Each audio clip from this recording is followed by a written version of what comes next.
औज़ुबिल्लाहिमिनश्शैतानिर्रजीम बिस्मिल्लाहिर्रहमानिर्रहीम। Dear students of second year biology, आज का बेटा हमारा टॉपिक है फीडबैक मैकेनिज़्म के बारे में है। तो बेटे लफ्ज़ के ऊपर अगर हम गौर करें, फीड फाइनल प्रोडक्ट को एंड प्रोडक्ट या आउटपुट के लिए लफ्ज़ इस्तेमाल होता है, और बैक का मतलब बैक आकर, यानी अगर किसी भी रिएक्शन का किसी भी प्रोसेस का आउटपुट जो है वो अगर उस होल प्रोसेस को कंट्रोल करेगा तो उसको हम नाम देंगे फीडबैक मैकेनिज़्म का नाम देंगे। तो ये असल में टाइप है इंटरेक्शन की in which controlling mechanism is itself control, कि जो एक कंट्रोलिंग मैकेनिज़्म है वो खुद ब खुद कंट्रोल होता है by the product of reaction से इन इट्स कंट्रोलिंग में, यानी जो उसका एंड प्रोडक्ट, जैसे कि मैंने आउटपुट की बात की थी, वो ही उस प्रोसेस को कंट्रोल करता है। अब हमारी बॉडी के लिए अगर नॉर्मल फंक्शन काम करना है तो हमारी बॉडी के अंदर हर टाइम टू अपोजिंग सिस्टम जो हैं उनकी ज़रूरत होती है। मतलब अगर एक सिस्टम बॉडी के रिएक्शन को एक्सेलरेट कर रहा है तो दूसरा उसी रिएक्शन को क्या करेगा, इनहिबिट करेगा। जैसा कि आपको पता है कि इंसुलिन का काम ब्लड में ग्लूकोज के लेवल को कम करना है, लेकिन अगर हाथ से कम होना शुरू हो जाए तो फिर इंसुलिन की प्रोडक्शन इनहिबिट हो जाती है, ग्लूकागॉन पैदा होना शुरू हो जाता है। तो दो अपोजिंग, इसी तरीके से दो अपोजिंग सिस्टम हर काम के लिए पाए जाते हैं। If one hormone in the body promote करेगा या स्टिमुलेट करेगा रिएक्शन को, तो दूसरा हार्मोन होगा जो इसी को चेक करेगा। एक मैंने आपको इंसुलिन वाली एग्जांपल दी है, दूसरी आपने वो कैल्सीटोनिन और पैराथार्मोन वाली पढ़ी है। कैल्सीटोनिन का काम है ब्लड में कैल्शियम आयन की कंसंट्रेशन को कम करना है, जबकि पैराथार्मोन का एंटागोनिस्टिक काम यानी अपोजिट काम है। इन द बॉडी में interaction is maintain due to feedback mechanism से कंट्रोल होते हैं।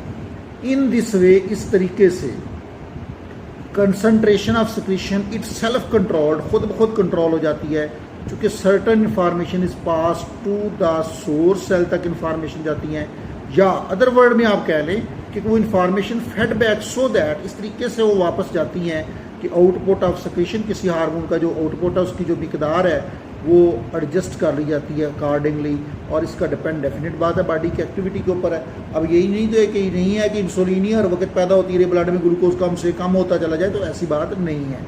तो इसका डिपेंड है बॉडी की एक्टिविटी के ऊपर है कि कितनी उसकी ज़रूरत है उतना हार्मोन पैदा होगा। और interaction between pituitary and other endocrine glands जो हैं ओवर विच ये अपना कंट्रोल लगाती है, ये एक एग्जांपल है फीडबैक मैकेनिज्म की एग्जांपल है, और ये मैकेनिज्म कॉमन पाया जाता है लिविंग सिस्टम में, और इसकी एग्जांपल हमारी बुक में वो थायराइड ग्लैंड वाली दी हुई है। अभी उसी के बारे में हम इंशाल्लाह स्टडी करते हैं। तो बेटा अगर हम बात करते हैं तो पहली बात है कि लो बॉडी टेम्परेचर, ये आपने चैप्टर नंबर 15 में भी पढ़ी हुई है, पिछले चैप्टर पहले चैप्टर में भी हमने ये एग्जांपल पढ़ी है, मैट्रिक में भी पढ़ी है। अगर बॉडी का टेम्परेचर लो होता है, स्ट्रेस स्टिमुलेशन आती है, न्यूरो स्टिमुलेशन आती है न्यूरोसेक्रेटरी सेल्स ऑफ द, किसके न्यूरोसेक्रेटरी सेल के ऊपर, हाइपोथैलेमस के ऊपर। अब हाइपोथैलेमस क्या करता है, एक thyroid stimulating hormone second step में पैदा करेगा, और ये TSH जो है ये आके एक्ट करेगा थायराइड ग्लैंड के ऊपर कि वो थायरोक्सिन को बढ़ाए, इंक्रीज़ करे इसके रिलीज़ होने को। जैसे ही थायरोक्सिन बढ़ेगा तो ये मेटाबॉलिक एक्टिविटी को बढ़ाएगा, यानी ग्लूकोज की ब्रेकडाउन को बढ़ा देगा, जिससे ATP बनेगी। Both rest the body temperature, और ये मिलकर क्या करेंगे, बॉडी टेम्परेचर को थायरोक्सिन वगैरह बढ़ा देंगे। तो इस तरीके से कहते हैं बॉडी टेम्परेचर को बढ़ा देंगे। एंड हायर थायरोक्सिन लेवल जब ब्लड में होगा तो हार्मोन, रिजल्टिंग हार्मोन जो TSH है, इसकी प्रोडक्शन क्या हो जाएगी, बंद हो जाती है पैदा होना, चूँकि हद से ज़्यादा नहीं चाहिए। आगे बेटा सिमिलरिटी है, कंपैरिजन है, नर्वस और केमिकल कोऑर्डिनेशन में तो पहले सिमिलरिटी है।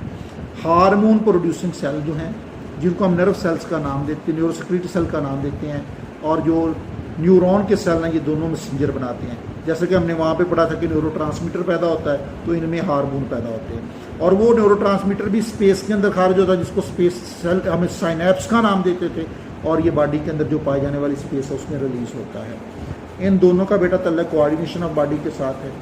ये दोनों फंक्शन रिस्पॉन्स करते हैं किसी भी खास स्टिमुलस के खिलाफ विद इन दी बॉडी, और स्टिमुलस इन एक्सटर्नल स्टिमुलस के खिलाफ भी रद्द-ए-अमल का इजहार करते हैं, या विद इन दी बॉडी या इंटरनल स्टिमुलस के खिलाफ भी ये इन जो है रिस्पॉन्ड का काम करते हैं। बहरहाल बेटा चाहे केमिकल कोऑर्डिनेशन हो या हार्मोनल कोऑर्डिनेशन हो, दोनों का तल्लुक किसके साथ है, होम्योस्टैटिक फंक्शन के साथ है। तो बेटा डिफरेंसेस आपने इन दोनों कोऑर्डिनेशन को आपने बड़ी डिटेल से स्टडी कर लिया है, और इनके डिफरेंसेस बेटा आपने खुद पढ़ने। अगर इनमें से कोई आपको कोई प्रॉब्लम कहीं पे नज़र आए तो वो मेरे साथ आप डिस्कस कर सकते हैं। और ये बेटा डिफरेंसेस एनुअल पेपर में भी आ सकते हैं, इनको अच्छे तरीके से तैयार करना है। तो बेटा अगर कोई क्वेश्चन हो तो पूछ लेना इसके मतलब। ठीक है बेटा, ओके, अल्लाह हाफिज़। इंशाल्लाह कल हम इससे अगला टॉपिक पढ़ेंगे।